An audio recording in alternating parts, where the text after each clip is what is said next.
하나님께서 오늘 우리에게 주시는 말씀 함께 보도록 하겠습니다. 신약성경 누가복음입니다. 신약성경 누가복음 13장 1절에서 9절까지 말씀입니다.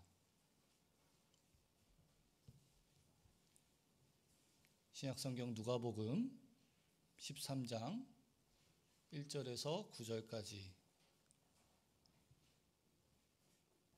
누가복음 13장 1절에서 9절까지의 말씀 우리 한 목소리로 함께 읽도록 하겠습니다. 그때 마침 두어 사람이 와서 빌라도가 어떤 갈릴리 사람들의 피를 그들의 제물에 섞은 일로 예수께 아뢰니 대답하여 이르시되 너희는 이 갈릴리 사람들이 이같이 해 받음으로 다른 모든 갈릴리 사람보다 죄가 더 있는 줄 아느냐? 너희에게 이르노니 아니라 너희도 만일 회개하지 아니하면 다 이와 같이 망하리라. 또 실로암에서 망대가 무너져 치어 죽은 18사람이 예루살렘에 거한 다른 모든 사람보다 죄가 더 있는 줄 아느냐? 너희에게 이르노니 아니라 너희도 만일 회개하지 아니하면 다 이와 같이 망하리라. 이에 비유로 말씀하시되 한 사람이 포도원에 무화과 나무를 심은 것이 있더니 와서 그 열매를 구하였으나 얻지 못한지라. 포도원 지기에게 이르되 내가 3년을 와서 이 무화과 나무에서 열매를 구하되 얻지 못하니 찍어버리라. 어찌 땅만 버리게 하겠느냐? 대답하여 이르되 주인이여 금년에도 그대로 두소서. 내가 두릅하고 거름을 주리니 이후에 만일 열매가 열면 좋거니와 그렇지 않으면 찍어버리소서 하였다 하시니라. 아멘. 함께 읽으신 이 말씀 가지고 담임 목사님 나오셔서 열매를 맺어야 한단다라는 제목으로 말씀 전해 주시겠습니다. 할렐루야. 하나님의 은혜가 우리 모두에게 함께하기를 바랍니다. 지난 한 주간 동안 열심히 또 삶의 상황 속에서 인생을 살아주신 여러분에게 진심으로 고마운 마음을 전합니다. 이번 주간 아마 다음 주간 이어서 이제 휴가 기간들이 시작될 터인데 우리 성도들 제가 늘 휴가 기간이면은 부탁을 드리고 또 하나님께서 우리 교회 20년 역사 동안에 참 휴가 기간 동안 다 편안하게 이렇게 지냈는데 여러분들 이번에도 다 편안하게 지낼 수 있도록 여러분들이 늘 조심하고 또 살피고 미리미리 예방을 하는 그러한 모습으로 지낼 수 있기를 부탁을 드립니다.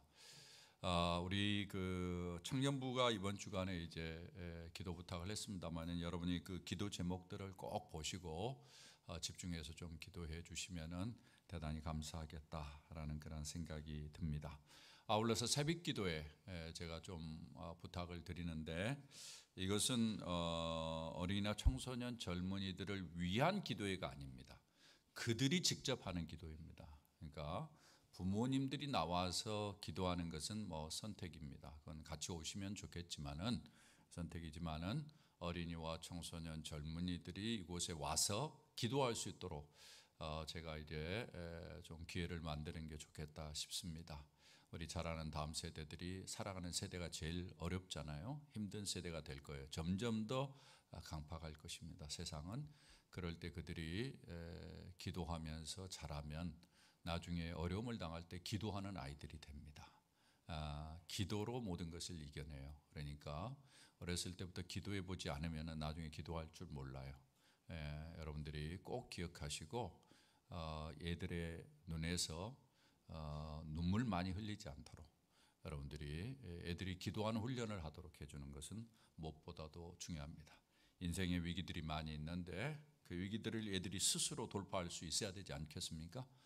그러기 위해서는 스스로가 기도해야 됩니다. 그래서 이때 우리가 어린이, 청소년, 젊은이들이 나와서 직접 얘네들이 기도할 수 있도록 이때는 새벽 기도를 시간을 5시 반이 아니라 6시로 맞추었습니다. 그래서 우리 어른들이 약간 좀 양해를 해주시고 함께 기도할 테니까 부모님들은 데려다 좀 주시도록 그렇게 노력해 주시면은 대단히 감사하겠다라는 말씀을 부탁을 드립니다.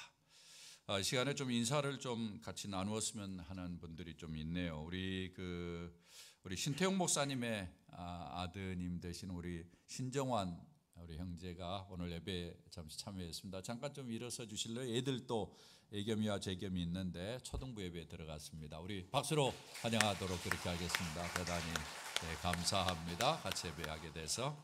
아울러서 우리 남매인 우리 선생님의 비앙세라고 해야 맞지? 남혜인 선생님이 드디어 남자를 이렇게 발견했습니다. 하나님이 이렇게 붙여주셨는데 우리 김정선 형제 잠깐 좀 일어서 주시죠. 우리 같이 예배하게 됐습니다. 환영하도록 그렇게 하겠습니다. 감사합니다. 얼마나 기쁜 일인지 모릅니다. 우리 모두 다 기도했죠? 몇 년 동안? 최소한 하여튼 그래도 10년은 기도했으리라고 생각합니다. 처음에 우리 교회 왔을 때는 그랬는데 아마 10년 정도 지나면서부터는 이제 결혼해야 되는데 이런 염려들이 있었는데 이렇게 좋은 형제를 만나서 얼마나 감사한지 모릅니다. 오늘 같이 예배하게 돼서 감사하고요.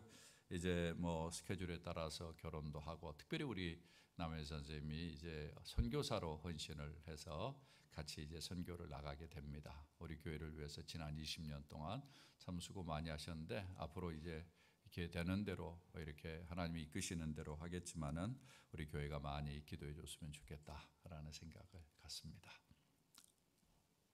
제가 오늘 여러분에게 열매를 맺어한다라는 제목을 가지고 말씀을 드리겠습니다.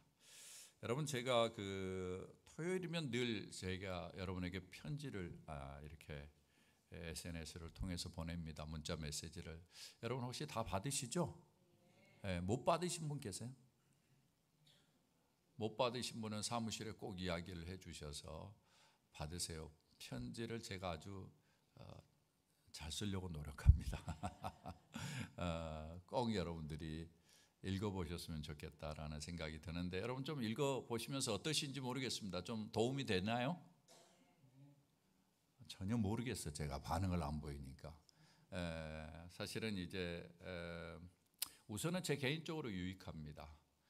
편지를 나누기 위해서 제가 일주일을 살아가는데 하나님께서 순간순간의 어떤 과정들을 통해서 내게 주신 메시지가 뭔가, 우리 성도들과 나눌 수 있는 메시지가 뭐가 있을까, 이런 관심을 가지고 인생을 이렇게 살거든요.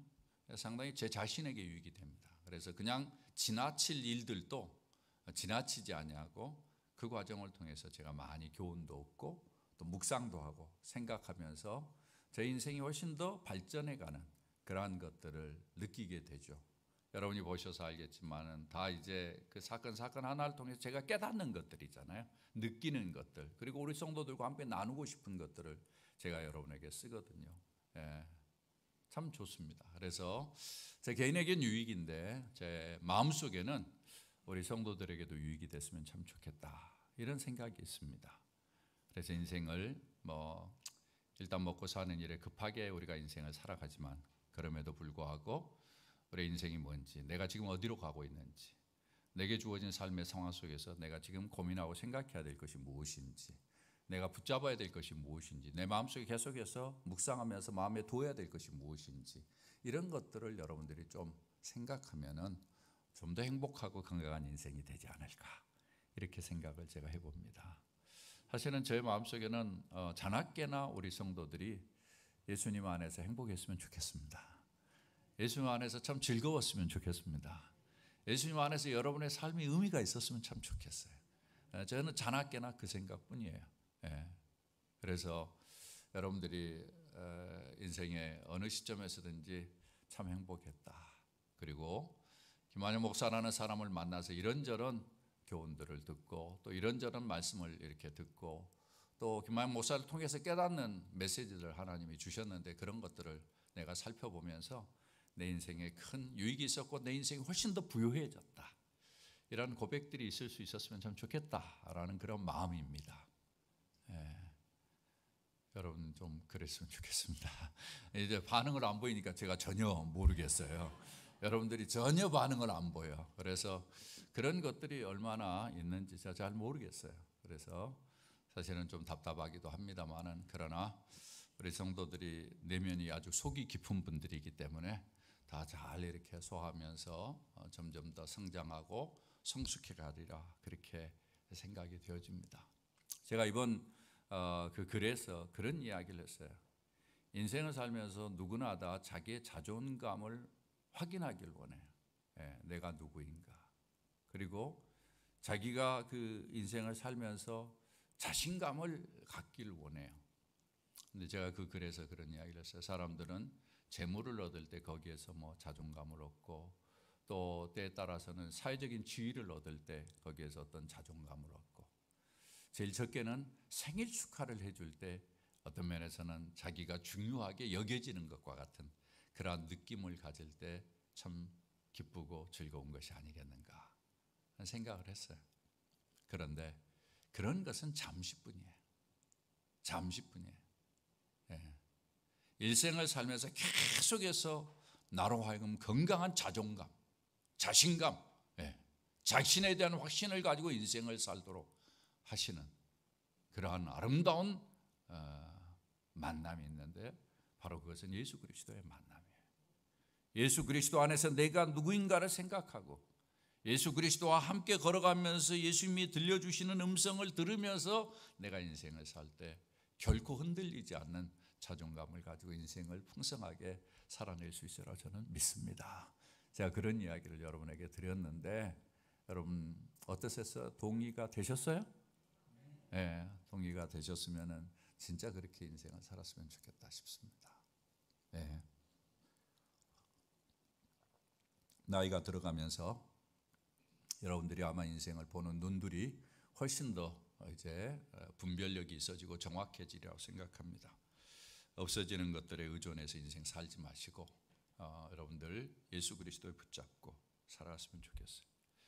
그런 면에서 제가 계속해서 Walking with Jesus, 예수님과 함께 걸어가는 이 인생길에서 우리가 배우는 것들을 살펴보는 것은 상당히 의미가 있다고 생각합니다. 예수님 당시에도 많은 사람들이 예수님과 함께 걸으면서 이런저런 도전도 받고 이런저런 깨달음을 얻으면서 그들이 그때는 잘 이해를 못했지만 나중에 이해도 되고, 이런 과정들을 통해서 저들이 훨씬 더 부유하고 풍성한 삶을 사는 것을 우리는 발견합니다. 오늘날도 마찬가지입니다. 예수님과 함께 걸으면서 예수님에게 듣는 이야기들, 예수님이 우리에게 보여주시는 것들을 잘 보고 배울수록 우리의 인생이 훨씬 더 부유해질 수 있거든요. 그런 면에서 상당히 의미가 있다라고 생각이 되어져요. 오늘 이 말씀은 지금 이 열매를 맺어야 한단다, 예수님이 우리에게 말씀하시는 것인데, 이 말씀은 지난 제가 몇 주 전에 말씀드렸던 준비하는 인생, 깨어 인생을 살았으면 좋겠다, 깨어있는 인생을 살았으면 좋겠다라고 예수님이 말씀하신 그 말씀과 좀 연관이 있는, 바로 이어서 나오는 말씀입니다. 그런 이제 흐름 속에서 여러분이 이 본문을 통해서, 이 본문에서 하나님이 주시는 음성을 들었으면 좋겠습니다. 주님께서 사실은 계속해서 지금 마지막 때를 이야기하는 거예요. 그래서 예수님 옆에 있는 사람들에게 너희들이 인생을 살면서 마지막 때를 준비하면서 살아라. 그때는 모른다. 그때는 모른다. 그러나 징조를 봐서 알 수 있다. 그 사이에 이해하지 못하는 일들이 많이 일어날 것이다. 그러나 그런 가운데서 너네들에게 중요한 것은 열매를 맺는 인생을 마지막까지 살아내는 것이다. 주님께서 오늘 사실 이 본문을 통해서 그런 이야기를 하거든요. 이런저런 일들, 내게 이해가 안 되는 일들이 많이 벌어져. 그런데 그런 것에서 좌충우돌하지 말고, 그런 것에 흔들리지 말고 계속해서 하나님 안에서 열매를 맺는 인생을 꾸준히 살아가는 것이 중요한 것이다 라는 사실을 오늘 본문을 통해서 이야기를 하고 있는 거예요. 좀 더 자세히 살펴보도록 하겠습니다. 본문의 내용을 살펴본 두 가지로 정리할 수 있어요. 오늘 여러분 성경을 보시면 1절부터 5절까지 하나의 대목이고, 또 6절부터 9절까지 한 부분으로 이렇게 나누어져 있는 것을 보게 될 것입니다. 앞부분은 빌라도가 갈릴리 사람들은 죽이는 일에 대해서 언급을 하고 있어요. 그때 마침 두어 사람이 와서 빌라도가 어떤 갈릴리 사람들의 피를 그들의 제물에 섞은 일로 예수께 아뢰니, 이렇게 이야기를 합니다. 그러니까 빌라도가 제사를 드리면서도 갈릴리 사람들이 피를 흘리도록 하는 거예요. 이 말이 무슨 말입니까? 사람이 제사를 드린다면 뭔가 잘해보려고 하는 마음으로 제사를 하잖아요. 그런데 뒤로는 뭐예요? 사람 죽이는 일을 꾀하고 있다라는 거예요. 그런 가운데 아무런 이유 없이 죽어나가는 사람들이 있다라는 것이죠. 여기에 죽어나가는 사람들, 어떻게 보면은 세상 속된 이야기로 재수가 없는 사람들이죠. 어떻게 이런 일이 벌어질 수 있느냐는 거예요. 어떻게 이런 일이 일어날 수 있느냐는 거예요. 예수님이 이 일에 대해서 이렇게 이야기합니다. 2절을 여러분이 한번 보시길 바랍니다. 예수님이 너희는 이 갈릴리 사람들이 이같이 해받음으로 다른 모든 갈릴리 사람보다 죄가 더 있는 줄 아느냐? 여러분 이 본문을 보면서 어떻게 느껴지세요? 당시의 사람들이 그렇게 생각했다는 이야기죠. 무슨 이야기에? 사람들이 엄하게 이렇게 아무런 이유 없이 죽어나가는 모습을 보면서 다른 사람들이 어떻게 판단했다라는 거예요? 저 사람들은 죄가 많아서 저랬다. 이렇게 판단했다라는 거예요. 그래서 예수님이 그걸 제동을 거는 거예요. 너희들이 그렇게 생각해? 아니다. 이걸 이야기를 하는 거죠. 또 한 가지 사건이 뭔가 하면 4절에 보면 실로암에서 일어난 사건을 이야기합니다. 여러분 실로암 못은 들어보셨을 거예요. 성경에 보면은 눈먼 자가 실로암 못에 가서 씻음으로 말미암아 눈을 뜨는 사건이 일어났던 것이 실로암 못입니다. 예루살렘의 저 남쪽 끝부분에 이제 실로암 못이 있는데 거기에서 망대가 무너져서 18사람이 죽었어요. 대단히 재수 없는 사람들이죠. 속된 이야기로 하면 18사람이 여기에 죽은 거예요. 그러면서 예수님께서 하는 이야기가 그러면 그 사람들이 더 죄가 많아서 그런 줄 아느냐? 아니다. 예수님께서 그렇게 이야기를 하는 거죠.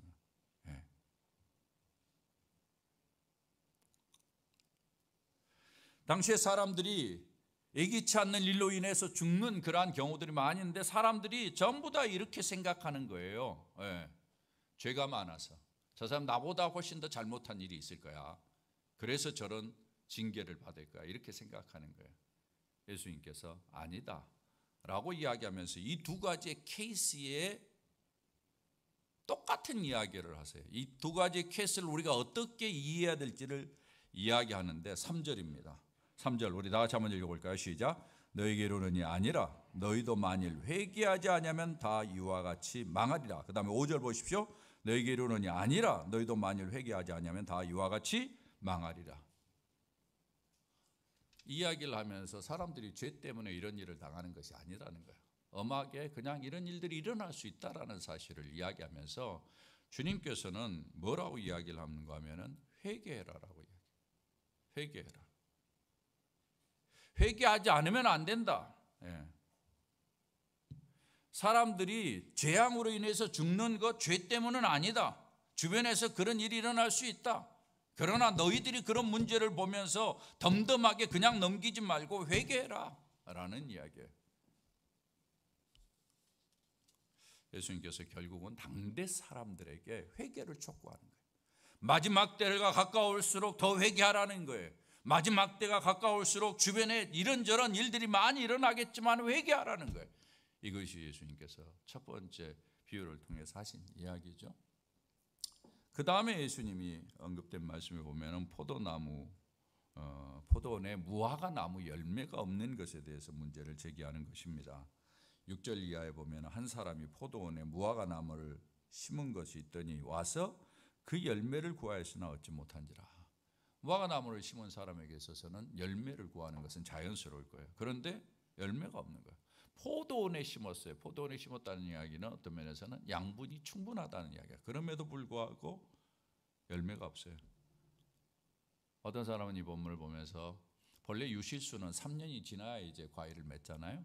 그렇기 때문에 3년이 아니라 이 주인은 6년을 기다렸다라고 이야기해요. 이스라엘 배경으로 인해서 3년 이후로부터 이제 과실이 맺히는데 첫 번째 과실은 4년째 과실은 하나님 앞에 드리는 거예요. 5년째 과실부터 이제 사람이 먹는 건데 5년째 과일도 없었고 6년째 과일도 없었다. 그러니까 상당히 오랜 기간 과일이 없었다라고 그렇게 해석하기도 해요. 여러 가지 형편으로 해석할 수 있지만 어떻든 중요한 건 뭔가 하면 오랜 기간 동안 열매를 얻을 수 없었다라는. 그래서 주인이 찍어버리라. 열매를 맺지 못하면 땅만 버린다. 그때 청지기가 예언합니다. 그대로 두십시오. 내가 다시 내가 두릅하고 거름을 주겠습니다. 그래도 열매를 맺지 않으면 그때 찍어버리십시오라고 이야기를 합니다. 열매가 없는 것을 비통해야 하는 포도원 주인의 모습. 열매를 보이지 못하는 무화과 나무. 세월이 지났음에도 불구하고 아무런 열매를 보이지 못하는. 예수님은 이 말씀을 통해서 당대를 사는 사람들에게 열매 없는 인생이 얼마나 비참할 수 있는가를 이야기하고 있는 것이죠. 시간이 지났는데도 불구하고 충분히 열매를 맺을 수 있는 기회가 주어졌음에도 불구하고 열매를 맺지 못하는 어떤 면에서는 사람들, 그런 사람들 징계감이라고 이야기를 하는 것입니다. 자, 이 두 가지의 이제 예수님이 말씀을 하셨는데, 이 두 가지 말씀을 통해서 예수님이 두 가지의 이슈를 드러내고 있습니다. 하나는 마지막 때가 되어도 계속해서 이해하지 못하는 일들이 우리 주변에 일어날 수 있다. 인생살이라는 게 그렇잖아요. 여러분들이 아시는 것처럼 우리 주변에 이해하지 못하는 사람, 일들이 너무 많아요. 엄한 사람이 죽어가. 예. 여러분 보십시오. 예. 푸틴이 전쟁을 일으켜 놓으니까 엄한 사람들이 그냥 죽어가는 거예요. 예. 쿠데타를 일으키는 사람들 때문에 엄한 사람들이 줄어요. 이해할 수 없어요. 어떤 사람들은 그 죽어가는 사람들을 향해서 저 사람들이 죄를 많이 지어서 그렇게 우리가 해석할 수 없죠. 그런 일들이 계속해서 일어난다라는 거예요. 그것이 세상 사람. 그런데 예수님은 그런 가운데 너네들은 회개해라 라는 것을 강조하는 거예요. 그런 걸 보면서 회개할 줄 아는 그러한 감정을 가지라는 거죠. 그 다음에 예수님은 하나님의 사람들은 계속해서 비록 이 마지막 때라 할지라도 열매 맺는 삶이 있어야 된다. 주변에 그런 일들 하여튼 내가 상상할 수 없는 일들이 벌어진다 할지라도 우리의 관심은 열매 맺는 쪽에 집중해야 된다라는 사실을 여기에서 이야기를 하고 있는 거죠. 이 말씀을 통해서 예수님이 우리에게 주고자 하는 말씀이 좀 더 구체적으로 우리가 살펴볼 수 있습니다. 여러분이 가지고 있는 주보의 간지를 보면은 제가 그것을 한 5가지 정도로 정리를 했습니다. 오늘 본문의 내용에서 우리가 이제 얻을 수 있는 교훈들을 좀 정리를 했는데 한번 볼 수 있기를 바랍니다.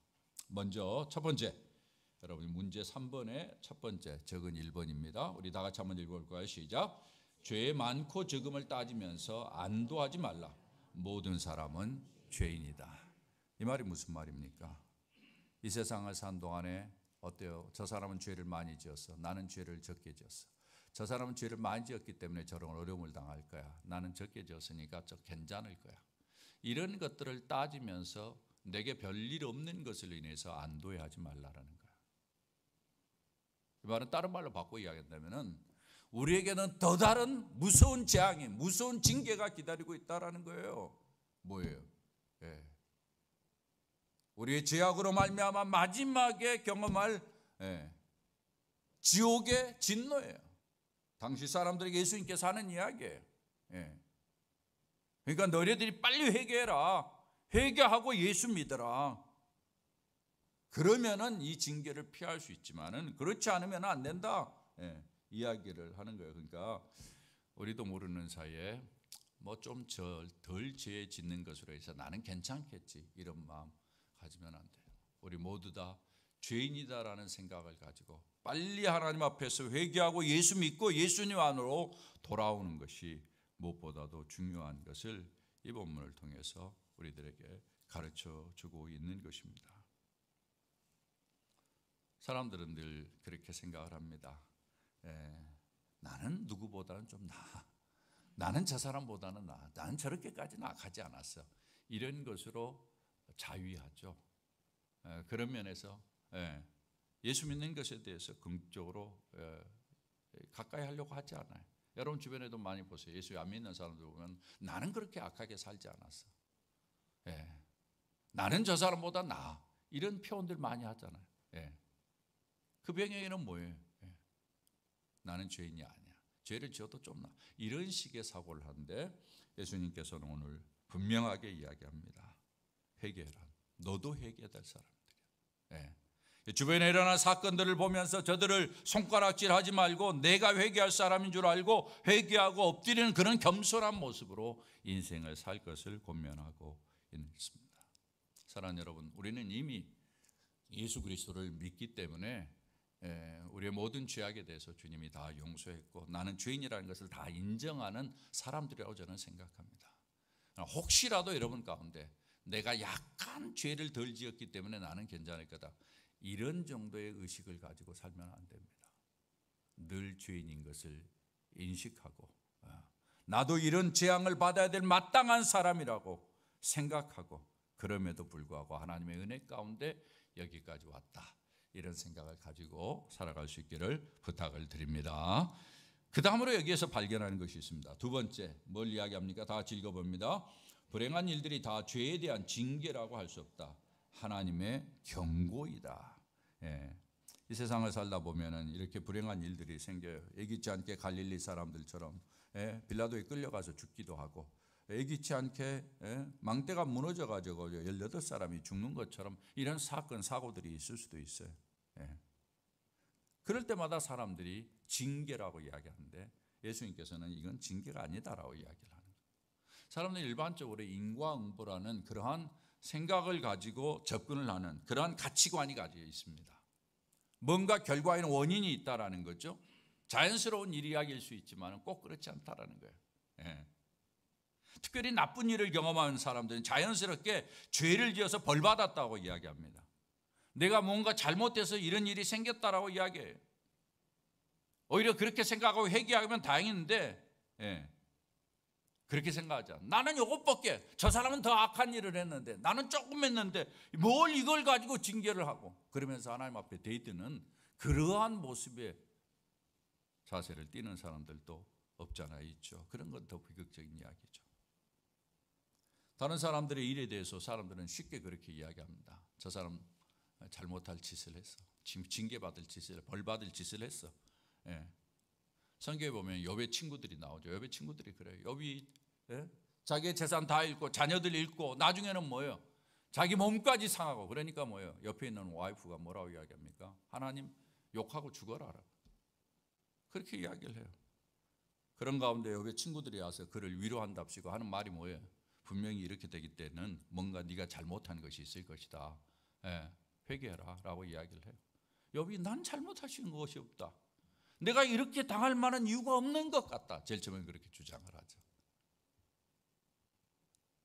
일반적으로 사람들이 이런 식의 접근을 하는 거죠. 그러나 성경을 보면은 전혀 그렇지 않아요. 그래서 우리가 이 땅을 사는 동안에 어떤 일을, 나쁜 일을 경험해도 그건 벌받는 것이다. 이런 식의 접근을 하시면 안 돼요. 하나님은 특별히 하나님의 백성들에 대해서 그렇게 하지 않아요. 많은 사람들이 구약 성경을 참고하면서 하나님은 징계하신 하나님이라고 생각하는데 아니에요. 하나님은 궁극적으로 사랑의 하나님입니다. 할렐루야. 여러분 그걸 믿으세요. 독생자 예수 그리스도를 십자가에 내어주고 하나밖에 없는 아들을 십자가에 내어주고 죽일 만큼 그 아들이 그곳에서 나의 하나님 나의 하나님 어찌하여 나를 버리십니까? 라고 아우성을 쳐도 그것을 외면할 만큼 우리를 사랑하시는 하나님인 것을 믿으시기를 바랍니다. 그런 하나님이에요. 하나님은 결코 우리를 이렇게 징계하는, 그래서 모든 일을 마치 징계하는 것처럼 바라보는 그러한 안목은 성경적으로 잘못된 것입니다. 그 다음에 세 번째로 여기에서 이야기하는 것이 있어요. 다 같이 읽어봅니다. 시작. 용서하시는 하나님께 회개하기를 힘써라. 회개하기를 힘쓰라는 거예요. 오늘 성경에서 이야기했지만 3절과 5절에서 계속해서 예수님께서 강조하는 것은 회개입니다. 그런 말은 무슨 말? 너희가 죄인인 것을 전제하는 거예요. 모두 다 죄인인 것을 전제하는 거예요. 좀 더 의롭게 살고 좀 더 선한 일을 하고 그런 거 없다라는 거예요. 모두 다 죄인이라는 거예요. 그래서 늘 회개하라는 거예요. 우리도 예수 믿으면서 사실은 지난날에 모든 죄악들을 회개하고 예수를 믿게 됐죠. 예수를 믿게 되었기 때문에 그 다음에는 회개하지 않느냐? 많은 사람들이 거기에서 오해를 해요. 여러분, 한 번의 회개로 끝나지 않아요. 우리 안에는 아직도 죄성이 남아있기 때문에 계속해서 우리의 마음과 생각으로 우리 자신들이 죄를 범하는 것을 발견하게 될 거예요. 여러분들이 인생을 살면서 그런 걸 느끼게 될 거예요. 그렇지 않습니까? 다짐하고 한번 잘해보겠다고 결단하지만 또 넘어지는 것이 우리의 인생. 그러니까 회개는 늘 있어야 되는 거예요. 어떤 사람들은 회개함으로 말미암아 그것을 부끄러운 것 생각하는데 아니에요. 부끄럽지 않아요. 하나님은 회개하는 심령을 기뻐하세요. 예수님이 계속해서 회개하라고 이야기를 해요. 회개하는 것은 성경의 개념이에요. 예수님이 이 땅에 오셔서 회개하라 천국이 가까웠느니라라고 이야기해요. 계속해서 하나님께서 이스라엘 백성들에게 회개를 촉구해요. 회개를. 회개의 개념은 성경의 아주 중요한 개념입니다. 크리스천으로 살면서 점잖게 살아가는 것, 신앙생활 점잖게 한다라고 여러분이 안심해서는 안 돼요. 꼭 그런 모습이 아니에요. 가슴을 찢고 때에 따라서는 가슴을 찢는 회개, 이런 것이 있어야 돼요. 사랑하는 여러분, 우리가 인생을 살면서 하나님의 요구에 미치지 못할 때가 얼마나 많이 있습니까? 주님이 우리를 조건 없이 용서하실 거예요.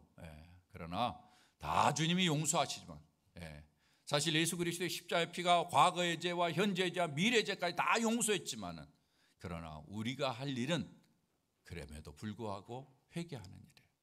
사랑하는 여러분의 삶 속에 회개가 넘쳐나기를 주의 이름으로 부탁을 드립니다. 이렇게 예수님께서 이제 앞에 이야기를 하고 궁극적으로 어디를 향해서 가는 거 아니? 열매를 향해서 넘어갑니다. 네 번째 뭐라고 이야기합니까? 주어진 기회에 열매를 맺어야 된다. 여러분 6절에 보면은 뭐라고 이야기합니까? 한 사람이 포도원에 무화과 나무를 심은 것이 있더니 와서 그 열매를 구하였으나 얻지 못하였더라. 3년을 와서 열매를 구했지만 얻지를 못했어요. 찍어버리라고 이야기해요. 풍성한 포도원에 열매를 맺는 것은 자연스러운 거예요. 그런데 열매가 없어요. 여기에 포도원은 뭘 상징하고 사는 거 하는 이스라엘을 상징합니다. 그 다음에 여기에 무화과는 예루살렘을 상징해요.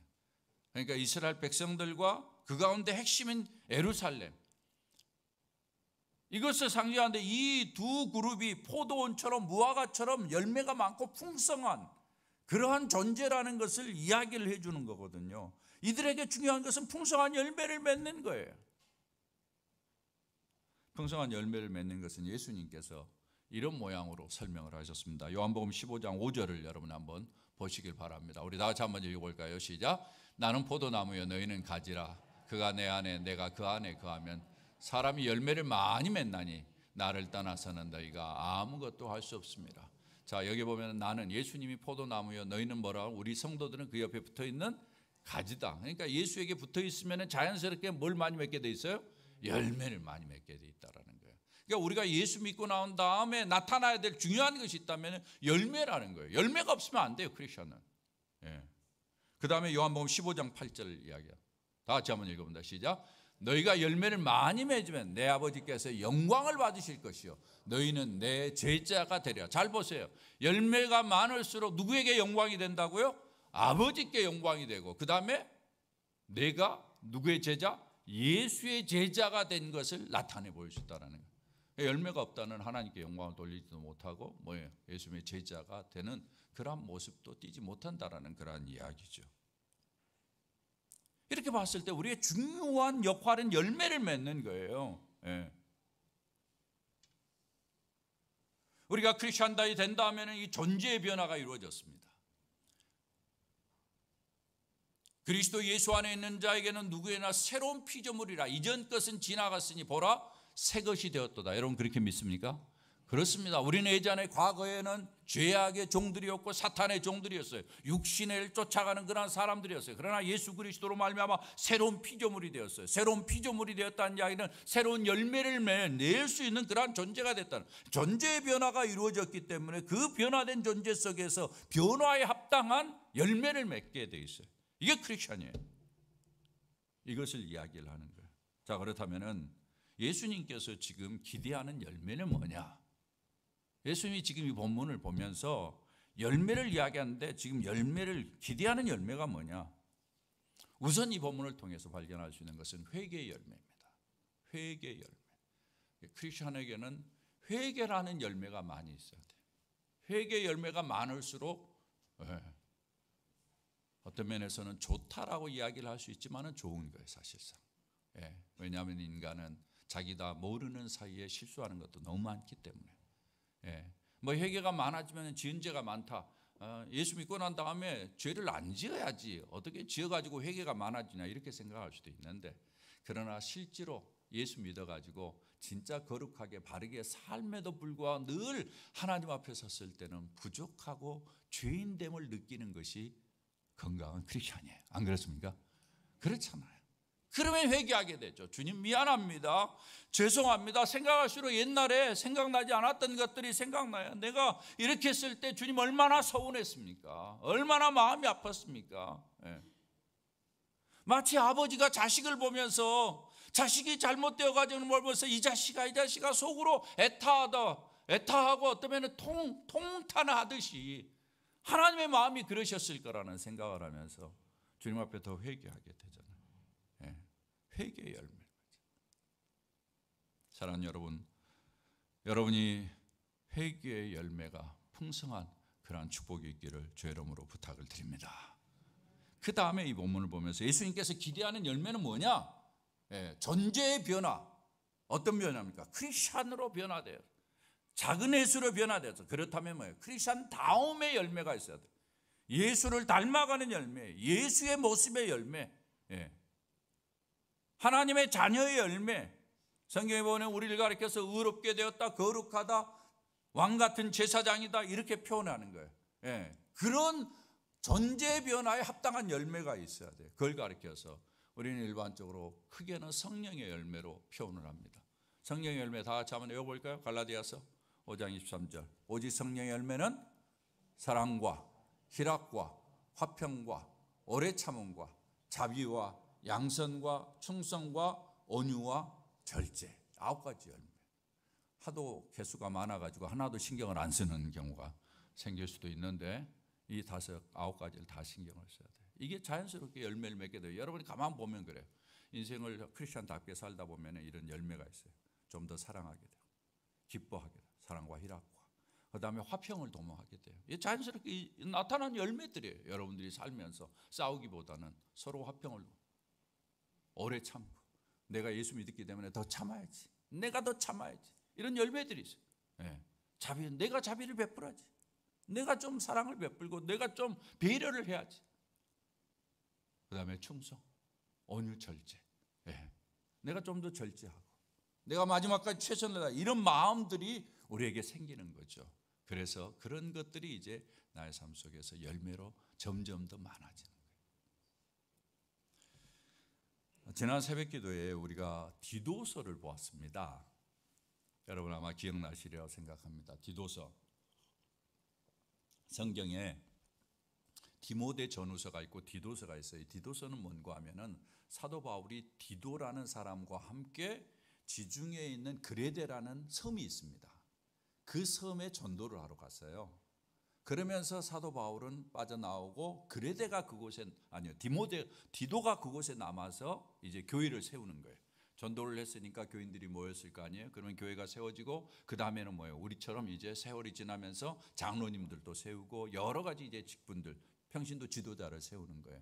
그 지도자를 세울 때 사도 바울이 디도에게 일일이 자세히 이야기를 해주면서 이런 사람들을 지도자로 세워라라고 이야기를 하는 거예요.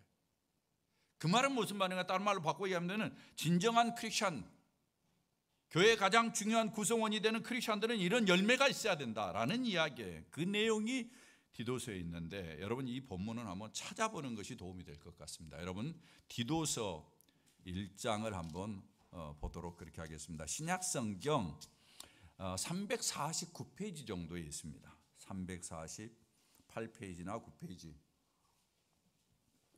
여러분이 그곳에 보시면은 뭐라고 이야기를 하는 거니? 7절 말씀부터 봅니다. 디도서 1장 7절. 다 같이 한번 읽어볼까요? 시작.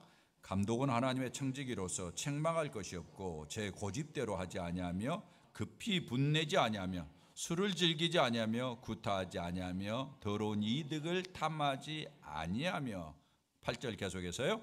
오직 나그네를 대접하며 선행을 좋아하며 신중하며 의로우며 거룩하며 절제하며. 자, 여기 본문을 보세요. 여러분, 그러니까 하나님의 사람들에게 나타날 열매들이 뭔지 보세요.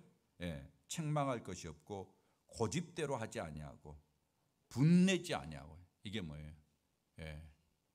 유순함이죠. 온유죠. 예수님의 인격 가운데 온유함이에요. 겸손함이에요. 그 다음에 8절에 보면은 나그네를 대접하며 선행을 좋아하고 신중하고 의로우며 거룩하며 절제하며. 이게 보세요.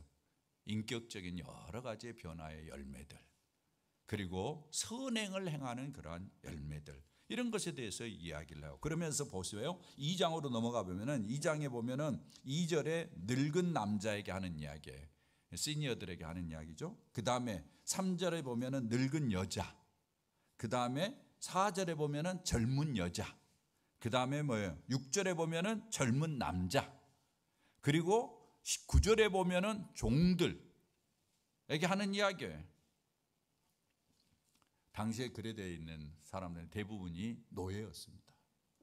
그런 사람들에게 지금 권면하는 내용이 들어있는데, 이 내용들을 다 정리해 본다면은 뭔가 하면은 인격적으로 온유하고 겸손하고, 성실하고 신중하고, 인내하고, 비판하지 말고, 판단하지 말고, 거스려 욕하지 말고, 이런 이야기들이에요. 인격적으로 잘 다듬어진 그러한 모습을 드러내는, 이게 열매라는 거예요. 이게 성도들이 맺어야 될 열매라는 것을 이야기해요. 사랑하는 여러분, 제가 많은 것들을 이야기를 했지만은 여러분이 금방 감을 잡을 수 있을 거예요. 우리의 삶 속에 인격적으로 이것은 내가 맺어야 될 열매가 아닌데 느껴질 거예요. 이런 열매는 계속해서 맺어야 되겠다라고 느껴질 거예요. 그런 것들을 자꾸 내 마음속에서 이렇게 드러나도록, 내 삶 속에서 드러나도록 열매를 맺는 그런 삶을 살아가라는 거예요. 이게 성경에서 이야기하는 선행을 행하는 열매, 이런 걸 자꾸 행하라. 그러면서 마지막으로 강조하는 것이 뭔가 하면은, 이 모든 과정에서 하나님은 참으신다, 기회를 준다, 계속해서 기회를 주니까, 그러나 그 기회가 늘 있는 것은 아니다, 끝난다 언젠가. 그 전에 기회가 주어졌을 때 빨리 열심히 선한 일을 많이 하고 선한 열매들을 많이 맺어가는 그러한 인생을 살았으면 좋겠다라는 이야기가 오늘 성경에서 예수님께서 궁극적으로 하시는 이야기입니다. 사랑하는 여러분, 예수님과 함께 걷는 우리에게 주님이 오늘 또 이야기합니다. 야, 세상에는 이런저런 일들, 참 네가 예기치 못하는 일들이 많이 일어나. 놀라지 마라. 억울한 일들도 많이 있을 거야. 놀라지 말아라. 오히려 그런 일이 있을 때 네 자신을 돌아보고 회개하는 그런 인생 살고, 오히려 네가 진짜 힘써야 될 것은 네 자신이 열매를 맺는 일에, 인격의 열매, 선한 행동으로 말미암아 선행을 베푸는 그러한 열매. 제발 이 땅을 사는 동안에 다투지 말고, 싸우지 말고, 배려하고 관용하고, 불평하지 말고, 비판하지 말고, 더 온유하고 겸손하게, 이러한 열매 맺어가서 살았으면 좋겠다. 이것이 주님이 우리에게 주시는 권면입니다. 사랑하는 여러분, 이런 인생으로 살면 좋지 않겠습니까? 좋겠죠? 근데 왜 그렇게 안 해? 사람이 알면서도 참 어리석죠. 내가 큰 소리 한번 치면 이길 것처럼 생각하고, 내가 막 대들면 뭔가 승리하는 것처럼, 그런 어떤 면에서는 어리석음이 인간에게 있습니다. 주님이 보여주신 이 방법대로 살 때 우리의 삶이 더욱더 복되려 저는 믿습니다. 우리 사랑하는 모든 성도들, 이런 아름다운 인격과 선행을 행함으로 말미암아 더 좋은 열매들을 많이 맺고, 하나님께도 기뻐하고 자신에게도 뿌듯하고, 그래서 주변 사람들에게도 좋은 영향력을 끼치는, 그래서 모두 다 복되고 행복한 인생을 사는 축복이 있기를 주의 이름으로 축원합니다.